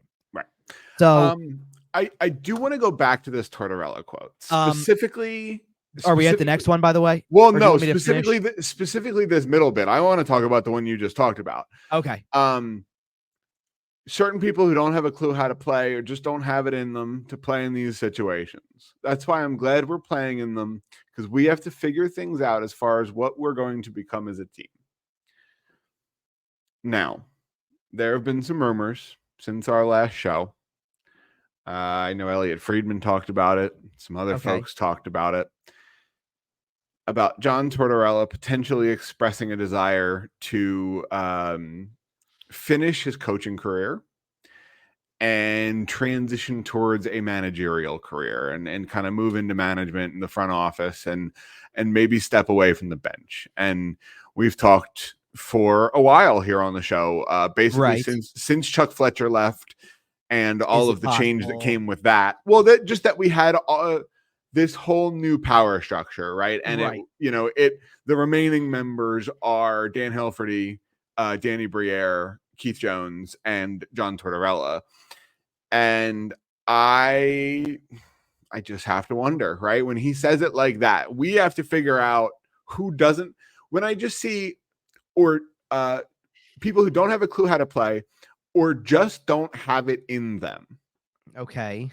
To me, are you thinking that's more like, that sounds more like a general manager than a coach? Is that what you're trying to get at? Well, I don't necessarily know that, because I don't know exactly what role he's angling for, but it certainly seems to me as though John Tortorella is attempting to establish that he will be in the room, in the conversation during off-season changes. I'm sure there's an element to that, but and I don't know how much I love that. Just because I tend to prefer to have a little bit more separation of church and state here, right? Like you got to have your hockey front office and your business front office, or like your hockey and your business hockey. Well, I think you have to look at the fact that there's an element of that already existed to begin with, because I fully believe that's the reason Garnet Hathaway's here. I don't disagree with that. That straight up, I think Garnet Hathaway is a flyer because of the fact that John Tortorella wants a little sandpaper in there. Okay. Like you're not going to tell me otherwise. Now, Hathaway is not some completely incompetent player otherwise, where it's like, oh yeah, he just bangs guys around and that's all he does. I think he's proven really useful this year. He definitely has. He's been a nice piece. And so I don't think it's like that. And to be fair, to your point of what you're talking about, there's been things like, I believe, again, like 32 Thoughts has had a lot on this, and I believe that I believe it was Friedman anyway, who talked about how Keith Jones has said, no, that's not the case. He's our head coach. We like him as our head coach, Right. And stuff like that. So maybe we're not going that far just yet. I'm going to tell you right now, the way that he answered all of this stuff was way more coach-like than anything else. Like, That's fair. To me, that's, as long as I'm on this bench, you don't do that. And we're finding out stuff about these guys, and this is why, like, it's almost as if to say, this is why I've got to stay here, because if I leave and go up to management, who's going to do this? That's fair. Like, I've got to, like, this is why, like, this goes back Bradshaw to, and Rocky Thompson. But this goes back to why they do, like, why do you think the first day of training camp is the bag skate, the endurance test, right? The rope, as Tortorella talks about. Sure. You know, because it's about pushing these guys to a level that they haven't gotten to before, and it starts on day one. Show up ready, because we're going to see who's in shape and who's not, or at least who's able to try to finish the thing and who battles to finish, right? So you got to factor some of that in to some extent. I know where you're going with this a little bit, but like, at the same time, you know what's interesting too? There are lineup decisions that are made, and you think about how, like, in this particular game, by the way, I guess, knowing the importance of it, it's not Bobby Brink that's in or anything like that. It's no Cam Atkinson's going to play and Nick Delorier's going to play, and it's here come the veterans. And man, and I know how people feel about that, right? I love Cam Atkinson, but he's been bad. Here's my thing with this, and it's not directed at any particular player, because I can understand how there are people who maybe are just tuning in now. The Flyers are close to the playoffs. Maybe I better check this out. There may be people who haven't yet, who won't until they make the playoffs, if they do. Sure.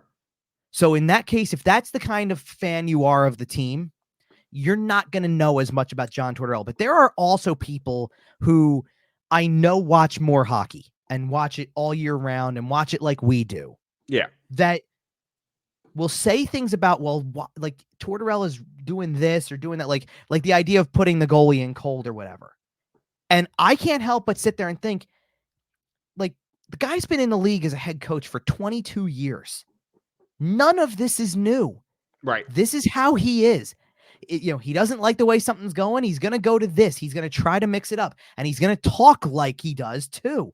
Like, there's no, like, if you haven't figured out by now that it's just who he is and this is how he does things, you're not paying enough attention. Then you don't know who he is. And that's what they've attached themselves to by making him the head coach, is that this is the way it's going to be. And it's also really hard. Like, listen, you can hate every decision he makes, and he's not playing young guys enough, and there's no reason why this guy shouldn't be playing or that guy shouldn't be playing, like Brink or Addard or Ginning or you name it. And if you feel that way and have all year, then I understood. That's your stance on it. But if you're going to sit there and like the idea that people are going to complain about every move, like, are you complaining about every move he makes, or are you complaining about some of the stuff that he does? Because if you don't understand how he operates, I don't know how to help you. Right. Like, I mean, unless you are a complete casual who just happens to come in and be like, hey, wait a minute, why aren't the young guys playing? I'm tired of seeing 33, 34-year-old Cam Atkinson play, who's not really giving you a whole lot. And I will say, even among national media who does watch hockey on a little bit more of a consistent basis, I don't think John Tortorella gets enough credit for being as consistent as he is. Well, and this is also the point I wanted to make, is that I don't feel like you can sit there and say, well, he's in the Jack Adams conversation, but I think everything he does is crazy. Right. That's just not how it works. So you're going to admit he's pushing the right buttons, and he's done things to get this team to a level that nobody expected was possible, but he's crazy and he doesn't know what he's doing, and he's running the team. Like, you can argue that part. Is he running the team potentially too thin? Yeah, I can see that, because it's really hard to listen to the coach. No, it's really hard to listen to him sit there and talk about guys, as much as you're saying it maybe more as maybe less as an excuse, more as a reason that, like, guys are gassed and this is part of the result. You're the one who's been putting Travis Sanheim, Cam York out there for 25 minutes. You're the one who's been playing Sam Ersson Sam Harrison, I think, has started 35 of the last 40 games. Man, and like it's like, you could change it up some way, but why doesn't it happen? Well, okay, but because you're competitive about it, you have a shot, so you're doing what you think is going to work to win. Exactly. And specifically in the case of Carter Hart, obviously that is not something. Well, that's the thing that threw the wrench into the whole thing, right? Anyway. Like it turned this goaltending race upside down, or goaltending situation upside down. If Sam Harrison is not the primary starting only real option at goaltender, he probably plays. Well, that's why I said nobody could 4 games down the stretch. Well, and that's exactly 35 you just mentioned. Well, and that's exactly why, like I said, if they had any ability to bring back a rotation because 2 guys were playing well, they never found it. Nobody stepped up. You had 2 other guys that you brought in who you tried to utilize before you figured out this situation. Pretty easy for a guy who's 6'8" to step up. Well, I hear you, but it's obvious. Like you didn't know he was part of the equation though until there were of course not. Until there were realistically 8 games left in the season. Yep. Oh, of course not. But as we sit here now, and I think this is a good time to kind of do a little glance ahead and kind of get out of here. I know we talked about it a little earlier in the show, but you got games against Buffalo and Columbus this weekend. But as we sit here, I do expect Fedotov to get some amount of playing time. I expect him to start one of these games against Buffalo or Columbus. Yeah, we'll see which one. Of course. And I think, Sam Harrison should not have played as many games as he has played this year. Right. He was not intended to be the starter. He was not on this roster to be the starter. There was never any real delusions that he was going to start more than 35 or 40 games this year. He was going to be a solid 1B at the most, probably a little more like a 2 if we're being honest, especially as we got down the postseason stretch and the Flyers are still in a playoff spot. And instead, he plays almost every game down the stretch. And when he doesn't, it's an absolute dumpster fire because Felix Sandstrom can't stop a beach ball and Cal Peterson's not much better. Right. Not the interesting part, but it's like this also started in a situation where I'm sure he would not have played the number of games he did even at the very beginning of this, which was exactly hear me out. Okay. Carter Hart's last game as a Flyer was against Colorado on a Saturday afternoon. Okay. He got pulled from that game after 2 periods, and Ersson came in and finished it off. Okay. And Ersson still got the start the next day, which was probably the plan anyway. And they lost. They lost to Ottawa eventually. They were leading the game at one point, but then they lost in relatively late in the 3rd period. They lost 5-3. Right. Okay. By that, the next time they had a game, Felix Sandstrom was, I think it was, or maybe Peterson was the one who was up. Either way, it doesn't matter. Somebody was up on an emergency Somebody was up, basis. and Carter Hart was on leave. And at that point, Ersson got a game against Tampa, got a game against I don't even remember who the next one was, and then Boston closed it out. Okay. So it was in that sequence right before the All-Star break, and that it at least provided a break. But there's no way that Ersson was getting all 4 of those games that week. Of course. At the beginning of it. Absolutely not. But that is what started a string of, now he's just going to keep starting and starting and starting. And Cal Peterson started, I think it was their 3rd game back from the All-Star break, won it. Ersson got a bunch of starts after that. The next time Peterson played, it was bad. Yep. So next, okay. So when Felix Sandstrom gets up, Felix Sandstrom played the back end of a back-to-back and won it. Then the next 2 starts weren't as good, and that was where you drew the line again. Hey, Kevin, can I ask you something? Sure. Early in this season, I made a comparison. Do you remember what that comparison was? Probably not, because a lot's happened in that time. Well, so it wasn't super early in this season. It was after they started putting a little bit of a run together. And it was right around Christmas time. I asked you, hey, Kevin, can we start comparing this team to 2010 yet? Oh, no. I know what you're going to do. And as we sit here now. Is Ivan Fedotov in the role of Michael Leighton right now? Is that what you're going to tell me? And Sam Harrison happens to wear number 33, which looks a lot like Sergei Bobrovsky that year. That wasn't Bobrovsky's Oh year. no, you're right. That was Bush that Bush. year. Yeah. I mean, look, little bit of goalie turmoil, a little bit of sneaking into the playoffs late. I mean, I don't know. Maybe I'll ask Bush next time I see him if he sees it in Sam Emerson. Listen, all I'm saying is if Bush mentions 2010 on the broadcast, I'm taking credit for it. Okay. But what I'm saying is we have seen in the NHL in the past, we have seen goalies come in that don't have a big sample size on them. Sure. Can't imagine there's been a lot of scouting in Russia over the last couple of years. You get a guy who comes in, he's been a high-end goalie, he's been in high-pressure situations. If he can come in, make some adjustments, look comfortable through this 6 games, I like what Sam Erson's done, but he has not done enough for me that he's your game 1 starter no matter what if you get in. I think Fedotov can there's steal a lot that job. Well, there's options, and maybe a better question answered through training camp next year more than down the stretch of a playoff run. Oh, I'm way more excited for training camp. Well, already. That's why I brought up what I did though too, is that there's going to be clarity now. It sure looks like as long as Fedotov is part of this picture, then you have your 2 NHL goaltenders and you have your number 1 in the minors too. Yeah, it seems like you got your situation in a pretty good spot looking forward. It still doesn't change my opinion, by the way, that they probably will still draft another goalie. Probably. Why not? I don't see why they wouldn't. So goalies are such magic beans that you just have to have it. Here's a good segue to looking ahead because because obviously we keep focusing on the fact that next game is against the Buffalo Sabres. I don't know if you've seen it. The Buffalo Sabres came out in the 3rd period and scored 3 goals in the first 5:33. It's 6-2. Oh, we love that. So we absolutely adore that. There's basically 7 minutes left in the game, so it's looking like the Capitals are going to lose. That is a huge game in hand. How's this for a twist? Remember that 3-1 Jersey game? It is 5-3 Pittsburgh with 3 minutes left in the 3rd. That, by the way, might be the death blow to the New Jersey Devils at that point. And the Islanders tied it up. The Islanders tied it on a power play early in the 3rd. Still 1-1. Still, if the Blackhawks can get that one in regulation, that would be enormous.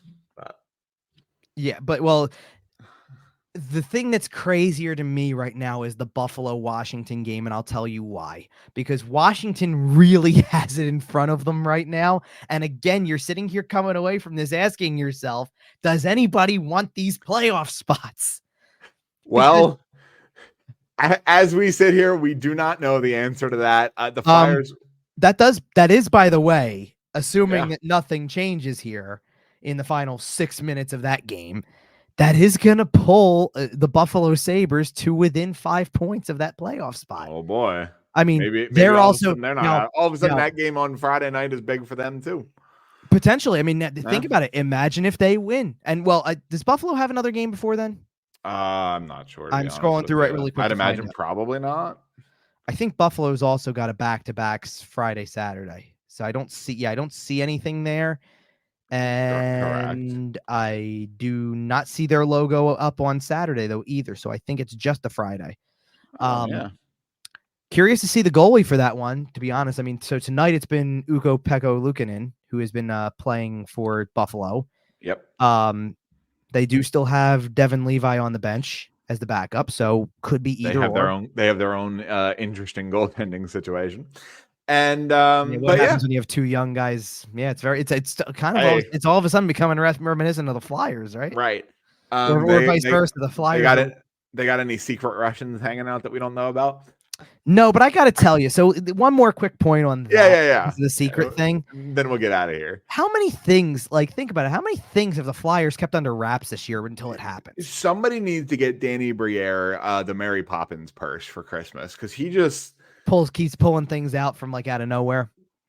I mean, Matvey Michkov's been working out in Voorhees. Right. Or showed up, had a visit. Cutter Gauthier hated it here. He's gone. Nobody didn't want to play here, and nobody knew about it. Insanity. Hey, by the way, Ivan Fedotov, who everybody thought was out of sight, out of mind, he's coming and he's here actually. Right. My son pushed a wheelchair down the steps. No, that one actually got out a little differently. That was the thing he wasn't able to hide. Well, that's why he's been so secretive since then. But Maybe. all right. Like I mentioned off the top here, we will be back on Sunday. It'll be a quick little turnaround for us. So we will be back to talk about these games against Buffalo and Columbus. There will not be that many regular season games left at that point. We will well and truly be on the home stretch. So, well, that's going to be that's the great part, right? Like Friday and Saturday, the 2 games we've just mentioned, they're going to matter. And absolutely, that's going to take you up to game 79 out of 82. Pretty good chance that 79 matters. And at this point in time, they're all going to matter, even if. Well, what I mean is that there is obviously still a way. Like let's face it, you keep losing and potentially you have a stretch of losing out potentially. Yeah. Then you're going to be mathematically eliminated before game 82. Oh yeah, and then that one doesn't matter. What I'm getting at is that that's the scenario that none of us saw coming. Was there's a chance that all 82 carry that meaning that you have a shot. And it may even come down to number 82. Yeah. And it may very well. And much like 2010, it may come down to a divisional game. Yeah, I know. You love that comparison. Hey, listen.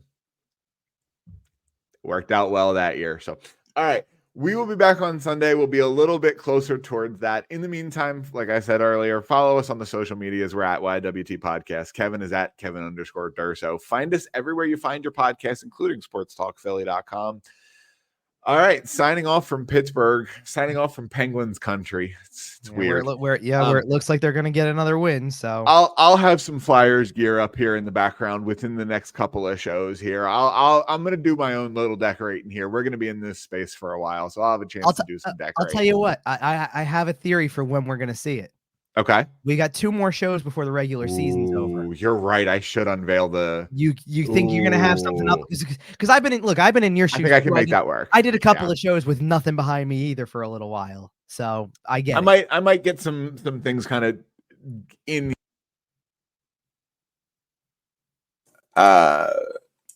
You're good.